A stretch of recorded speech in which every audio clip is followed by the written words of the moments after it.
The first sign that something was wrong inside the Prescott house was the silence. Not the ordinary hush of a respectable southern home preparing for evening callers, but a heavy quiet, thick, expectant, almost damp, clinging to the corridors like humidity before a storm.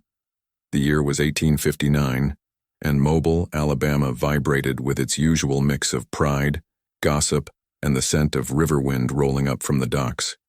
Yet, within the Prescott estate, nothing stirred except the whisper of feet too cautious, too rehearsed. Elias Prescott moved through the hall as if he were trespassing in his own home. The tall windows spilled faint gold from the sinking sun, brushing the woodwork with a warm glow that contradicted the cold climbing his spine. He had grown up in these rooms, had memorized the scuffs on the banister, the way the floorboards creaked near the east parlor, the peculiar tang of tobacco and magnolia that always lingered near his father's study. But today everything felt distorted, as if the house were holding its breath. The announcement would be made that night. His engagement, his imposed nuptials, as the servants in the kitchen had dared to murmur before going silent at his approach. Elias wasn't supposed to have heard them, but then again, nothing in this house had gone the way it was supposed to for weeks. He found his father in the study, the door cracked but not open, always cracked these days. Judge Whitford Prescott sat at his desk, broad shoulders stiff under his ivory waistcoat, the veins on his hands rising like ridges across the skin. A decanter of brandy glinted beside him, though the judge had barely touched it. The glass was there only to imply calm. "You're late," the judge said without looking up. Elias stepped inside. "You didn't say there was a specific time." That should not need saying. That was how it always went. Commands disguised as conversations. Expectations disguised as tradition. Elias wondered if his father sensed the shift in him, a quiet rebellion that had taken root, unwanted yet impossible to uproot. "You will stand with me in the parlor when our guests arrive," the judge continued. "Your posture must communicate certainty, confidence." "It will communicate what is true," Elias replied, his tone even. "Whatever that truth is." The judge finally lifted his eyes. They were pale, sharp, and unyielding, the kind that had sentenced men to prison and claimed it was mercy. "You embarrass yourself with this resistance. The Whitmore alliance is essential. You will do your duty." Elias opened his mouth to speak, but stopped when he saw a shadow shift behind his father. Just a flicker, like someone moving out of view. A servant, perhaps, or someone listening. These days, it was hard to tell which was more dangerous. He left the study without another word. Downstairs, the house buzzed with restrained activity. The kitchen exhaled heat and the aroma of simmering spices. Servants moved swiftly, their eyes lowered yet wary. Mobile society prided itself on order, on hierarchy, on the delicate arrangement of unspoken rules that bound white families and enslaved laborers in a cruel, uneasy choreography. But lately, even that choreography felt disrupted. Elias noticed Martha, the housemaid who had been with the family longest, whispering to one of the younger girls. They stiffened when he passed. He caught only a fragment. "Not right. None of it. Man can't force." Then silence. He stepped out onto the veranda for air. Evening had settled over the property. Cicadas hummed in the oaks, and the scent of iron from distant shipyards drifted through the warm breeze. Mobile was restless, he knew. Rumors of political turmoil, of uprisings, of abolitionist pamphlets circulating through ports. It all seeped into conversation like smoke. And now his marriage, rushed, unexplained, whispered about, only added fuel. He leaned on the railing, watching the driveway curve toward the magnolia-lined entrance. A carriage lantern flickered far down the road. Someone was arriving early. He felt, rather than saw, the presence behind him, a gentle tremor in the air, a breath held too long. "Mr. Elias," Martha said, her voice low. "You should know. The young lady, Miss Whitmore. She isn't coming here of her own choosing." Elias turned sharply. "What do you mean?" Martha hesitated, glancing toward the door as if the walls themselves were listening. Her eyes, usually steady, flickered with something like fear. "There's something in this house you ain't been told," she whispered. "Something your father's trying hard to keep buried. If I were you, sir, I'd listen real close tonight." Before he could press her further, the sound of wheels crunching on gravel cut through the air. The carriage had reached the front steps. Lamps flared. Shadows stretched. And somewhere deep inside the house a door slammed. Soft, final, like the closing of a vault. Something had already begun. Something that would not stop. By the time Clara Whitmore stepped through the threshold of the Prescott house, night had settled fully over Mobile, turning the windows into dark mirrors that reflected every movement inside. Lantern light flickered across the entry hall, casting long shadows that seemed to recoil from her presence. She didn't look like a bride-to-be. She looked like someone being escorted into a place she had once only heard about in warnings. Her mother, pale and stiff beside her, offered a brittle smile to the servants who silently took their cloaks. Clara stood still, rigid, her eyes scanning the room as though she expected something to leap out from behind the carved columns. She held herself with the kind of dignity born from years of Southern training, yet Elias sensed tremors beneath the surface. A quiet panic, barely contained. Elias descended the staircase slowly, his hand brushing the rail. Clara lifted her gaze. For a moment their eyes locked, and in that suspended second he saw something he had not anticipated. Not fear, recognition. As if she knew precisely what kind of house she'd entered, and what it demanded. "Miss Whitmore," Elias said, bowing his head slightly. "Mr. Prescott." Her voice was soft, cultured, but carried a weariness unusual for someone of her age. Girls of good families in Mobile often held a spark, of ambition, vanity, innocence. Clara's spark had been smothered long before she arrived. His father appeared behind him. "Welcome, Clara. I trust your journey was smooth." Clara's mother responded before she could. "As smooth as the circumstances allowed, Judge Prescott." There was tension in the room, polite, tense, and sharp as an unsheathed blade. Something unsaid balanced between the two families. Elias offered his arm to escort Clara to the parlor. She accepted, though tentatively, as if unsure whether contact itself might implicate her in something she could not undo. Inside the parlor, guests murmured over glasses of sherry. Conversations dipped and rose like the tide, but Elias could feel it. The entire room was watching them, not with warmth, with anticipation, with judgment, with morbid curiosity.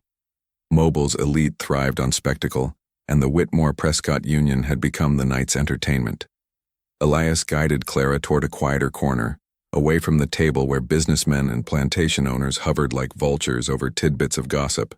She glanced at him cautiously. "You don't want to be here," she said quietly, not as a question, but as a simple observation. "I could say the same about you." A breath hitched in her throat. She looked away, her fingers tightening around the silk of her gloves. "I suppose neither of us had a choice." "Then perhaps," Elias said, lowering his voice, "we can at least be honest with one another." Her eyes returned to his, not pleading, not hopeful, but relieved, as though honesty itself were a forbidden luxury she'd long been denied. Before she could answer, a tall man approached them, a man Elias didn't recognize. His suit was fine but worn at the edges, and something in his expression suggested he was not accustomed to mingling among the city's elite. He bowed stiffly. "Miss Whitmore, Mr. Prescott." Clara's face drained of color. Her spine straightened, her breath quickened, even her gaze darted toward the far wall, as though searching for escape. Elias noticed. "Do you know him?" Clara's lips parted, but no sound came out. The man smiled thinly. "Name's Nathaniel Cobb. Old acquaintance of the Whitmore family." Her mother, overhearing, rushed forward with a smile stretched too wide. "Mr. Cobb was just leaving." "On the contrary," Cobb said smoothly. "I was hoping to offer my congratulations. An alliance like this doesn't happen without reasons." Elias felt the tone, the insinuation beneath it. Others began to turn their heads, sensing tension.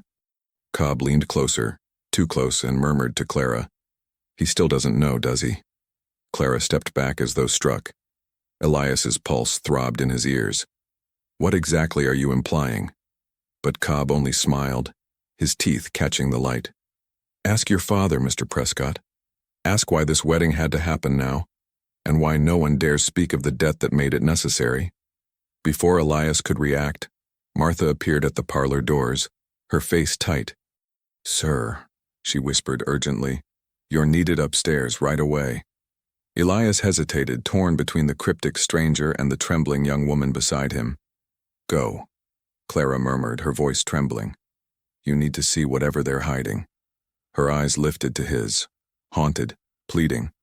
And then faintly, from somewhere above them came the unmistakable sound of something heavy hitting the floor, a sound that did not belong in a house preparing for celebration. The sound echoed faintly through the upper floors, muted but unmistakably wrong. Elias felt it not just in his ears but in the tightening of his chest. A house like the Prescotts did not produce unexpected noises. Everything here was orchestrated, rehearsed, controlled. For something to fall, something had slipped out of that control. He crossed the parlor in long strides, ignoring the curious stares trailing behind him. Martha followed closely, wringing her hands, her breath shallow. The staircase rose before them, the gas lamps casting amber halos along the walls. With each step, Elias felt the temperature shift, the air above heavier, more stagnant, as though the house itself were trying to hold him back. "What happened?" he asked Martha quietly. She hesitated. I didn't see it myself, sir. But Daniel came rushing down saying something was moved. Something in the West Wing. The West Wing has been locked for weeks." "Yes, sir." That's why he was frightened. Elias paused at the top of the stairs, gripping the banister.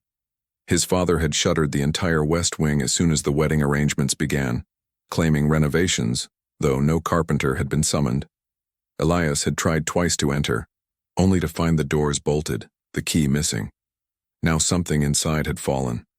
Or someone. He turned down the corridor, passing portraits of stern-faced ancestors whose eyes seemed to track him. The deeper he moved, the darker the hall grew, lit only by occasional sconces that sputtered like candles resisting wind. At the far end waited the heavy oak door of the West Wing, its iron handle tarnished with age. Elias pushed. It opened. No resistance, no lock, as though someone had been inside recently. "Martha," Elias whispered, "stay behind me." The room beyond smelled of dust, old linen, and something faintly metallic. Something that did not belong. Elias stepped in carefully. The parlor furniture, draped in white sheets, looked like specters frozen in unnatural poses. A shattered candelabrum lay on the floor, one arm bent at an impossible angle. Nearby, a stack of ledgers had fallen open, scattered across the carpet. He crouched and lifted one. His breath caught. The ledger bore his father's handwriting. But the entries were not accounts of harvests, not expenditure tallies, not property records. They were names. Dozens of them. Some crossed out. Some circled. Men from across Mobile. A few he recognized as regular visitors. Others he had never heard of. "What is this?" he murmured. Martha hovered near the door, trembling. "We shouldn't be here, sir. If the judge finds out..." Elias opened the next ledger. More names. Next to each one, a symbol. Notations. And then, words that made his stomach twist. Debts assumed. Obligations transferred. Collateral secured. Whitmore. His hand went still. Collateral. Clara Whitmore. A soft creak behind him made him spin. The shadows near the far window shifted, slowly, awkwardly, until a figure emerged into the half-light. Daniel, one of the younger house servants, stood trembling, clutching something to his chest. "Daniel?" Elias asked. "What happened here?" Daniel swallowed hard. "Sir, I wasn't supposed to come in, but I heard voices earlier today. Low voices. 2 men. One was the judge. The other, I didn't know. They were arguing. The judge kept saying the wedding had to happen tonight or there'd be consequences." He loosened his grip just enough for Elias to see what he held, a bundle of letters, tied with frayed string. Elias reached for them. Daniel flinched. "Sir, they're hers." "Hers?" "Miss Whitmore's." Elias's pulse hammered. He untied the string. The first letter, written in a shakier version of Clara's elegant hand, bore a date from 2 years earlier. Father refuses to speak of it. Mother insists we pretend. I hear them at night. I hear what he threatens. The words blurred for a moment. He opened another. He says our family owes blood. He says I will repay it. Elias shut his eyes, fighting the growing dread. Martha, he whispered. Why would my father have these? Before she could answer, a cold draft swept the room, the kind that precedes a presence. Footsteps echoed in the hall. Heavy, determined. Martha stiffened.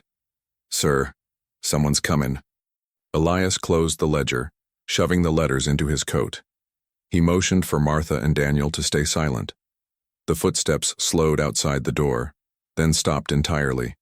For a long, breathless moment, the house fell into a silence so complete it felt alive.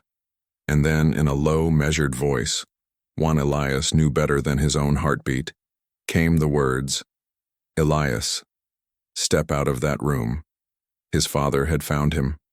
Elias felt the sound of his father's voice before he fully understood it, felt it like a weight settling across the back of his neck. Judge Whitford Prescott did not raise his tone. He never needed to.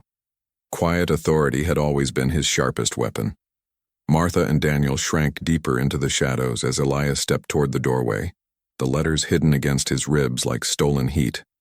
The judge stood in the dim corridor, framed by the wavering glow of a single wall sconce. His expression was still, almost unnaturally calm, but his eyes, those pale judicial eyes, were colder than Elias had ever seen them. You entered a restricted room, the judge said. Elias met his gaze. It wasn't locked. That is not the point. Then what is the point? Elias asked, his voice low, controlled. Why hide ledgers filled with men's names? Why keep Clara's letters? Why lock an entire wing of our home? His father didn't flinch. You are wandering where you have no right to be. I have every right, Elias countered. If you expect me to bind myself to a woman under conditions neither she nor I understand, then I will know the truth. The judge inhaled, slow and deliberate. You know only what is necessary. Then tell me, Elias said, stepping closer. What debt is our family paying? And why is Clara, the Whitmore family, collateral? For the first time, a flicker of something moved behind the judge's eyes. Not guilt, not regret, fear. But it vanished as quickly as it came. Elias, the judge said, you will not speak of this again. Elias realized, suddenly viscerally, that his father was capable of far more than silence and secrets. The judge reached for the door, intending to close it, but Elias stepped into the threshold, blocking him. What did you promise them? Elias demanded. What price was set for this marriage? Without warning, the judge grabbed his son's coat and yanked him forward, teeth clenched. You think this house stands on honor? He hissed. You think our fortune came without sacrifices? Without stains? You know nothing of the weight I bear. And you want me to bear it? Elias whispered. The judge released him with a shove, straightening his vest. He exhaled slowly, gathering himself as he always did when emotion threatened to breach his facade. We will speak downstairs, he said, with the Whitmores present, in the open. A lie.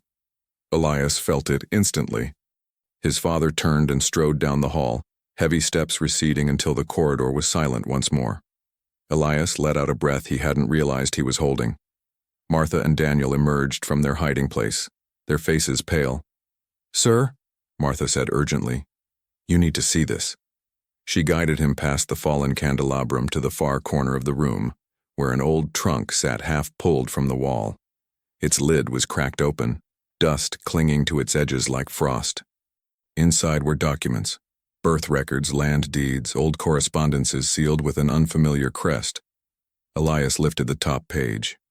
It was a contract, a marriage contract, not between Elias Prescott and Clara Whitmore, but between Clara Whitmore and another man, a name Elias recognized immediately. Nathaniel Cobb. Dated last year. Elias felt the room tilt slightly. Clara had been promised before. Promised and judging from the torn seal on the documents, rescinded. Something had broken that engagement. Something serious enough to cover up. Serious enough to bury. He scanned the last line. Settlement of outstanding Whitmore debts pending compliance. Debts. Again, the debts. You see now, Martha whispered. This wedding ain't about uniting families. It's about keeping one from falling and protecting the other from something worse. Elias's heartbeat quickened. What did the Whitmores do? He asked. Martha's gaze shifted toward the window, toward the darkened stretch of land beyond the house. It ain't just what they did, sir. It's what they were caught doing. Something that could ruin every person tied to them. Something that man downstairs, Mr. Cobb, knows too well. Daniel nodded faintly. And the judge. He's in it now, too. Elias stared at the letters again, Clara's trembling handwriting whispering its warnings. He says our family owes blood. He says I will repay it. A chill crept up his spine. We have to warn her, Elias said. She can't walk blindly into this. He tucked the documents deeper into his coat, preparing to leave the wing. But as he stepped into the corridor, the gas lamps flickered, then went out. The entire upstairs plunged into darkness. Martha gasped. Daniel stumbled back into the room. Elias froze, listening hard. From somewhere down the hall came the soft click of a door closing. Not slammed. Closed gently, deliberately, as if someone had been waiting for him to leave the West Wing, and had moved into place the moment he stepped out. Darkness blurred the edges of the upper floor, as Elias stood motionless, senses sharpened, listening for the faintest disturbance. The Prescott house, usually so meticulously ordered, felt suddenly alive, breathing, shifting, anticipating. Somewhere behind one of those doors, someone waited. Someone who knew exactly what Elias had uncovered. Footsteps rose from below. Voices, laughter, the brittle sound of forced celebration drifting upward. The parlor revelry continued, untouched by the rotting truth inside the walls. Elias took a slow step forward, the floorboard groaning beneath his weight. Martha clutched Daniel's arm. Go, sir! Go now! Elias moved toward the staircase, gripping the banister as the shadows clung to his heels. The house seemed intent on swallowing him whole. Only when he reached the lower landing did the light snap back to life, flooding the hall with warm, deceptive glow. The guests paused only briefly before resuming their conversations, their smiles stretched tight with curiosity. Elias scanned the room, and there, near the fireplace, isolated from the crowd, stood Clara Whitmore. Her shoulders were stiff, her hands clasped so tightly her knuckles whitened. Her mother hovered beside her like a trembling shadow. Nathaniel Cobb was nowhere in sight, but Elias felt his presence like a distant storm. Clara saw Elias and took a quick, involuntary breath. He crossed the room, ignoring his father's steely glare from across the parlor. You need to come with me, Elias whispered. Clara searched his eyes, then nodded. It was the first completely unguarded gesture she had made since arriving. Elias guided her through a side door into the smaller, unlit music room. The hush felt safer, though only slightly. The faint smell of old sheet music and polished wood clung to the air. Clara exhaled shakily. Something has happened. Many things, Elias said. I found your letters. A tremor passed through her, subtle but unmistakable. He continued. And I found your contract with Cobb. Her eyes snapped shut. For a moment she swayed. It wasn't a real engagement, she whispered. It was a bargain. My father owed him money, more than we could ever repay. Cobb offered him a way out. But he demanded me in return. Elias felt the words like blows. Why confront you tonight, then? Because he never accepted losing, she said, voice cracking. Not even when Judge Prescott stepped in. Elias stiffened. My father intervened? Clara nodded. He paid the debt, silently, secretly, but not for honor's sake. He made my father agree to another arrangement, to tie our families together permanently. A marriage to you. Elias's pulse raced. He bought your freedom by binding it to mine. Clara's eyes lifted to his, fragile, defiant, exhausted. Your father said it was the only way to protect both families from ruin. Elias felt the room tilt, the implications unraveling like thread. But that isn't all, Clara whispered. There's something worse. My father, he wasn't just indebted. He was being blackmailed. Elias's breath caught. By Cobb? No. By your father. Something inside Elias froze. Slow, cold, devastating. Clara continued. The Whitmores knew something about the Prescotts. Something your father could never allow to be spoken. He used our debt to silence my family, to control them, to ensure I would never speak of what I saw. What you saw, Elias repeated. Clara swallowed hard. The night I was meant to wed Cobb, I saw your father meeting with men in secret. Men who trade in lives. He was arranging. She broke off, trembling. He was arranging a sale that should never have happened. Something illegal even under the cruelty of our laws.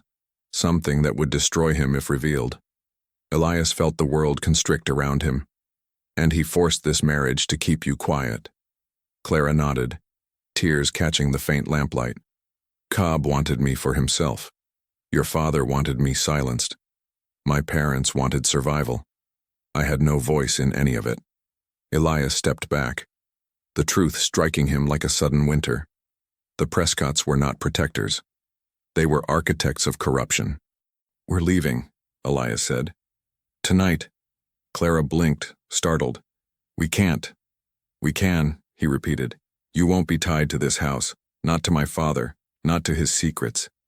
Movement rippled outside the door, a soft shift of weight, barely audible. Elias turned toward the sound. A shadow blocked the crack beneath the door. Then the handle turned, slowly, silently, as if the person on the other side already knew every word they had spoken and had been waiting for exactly this moment.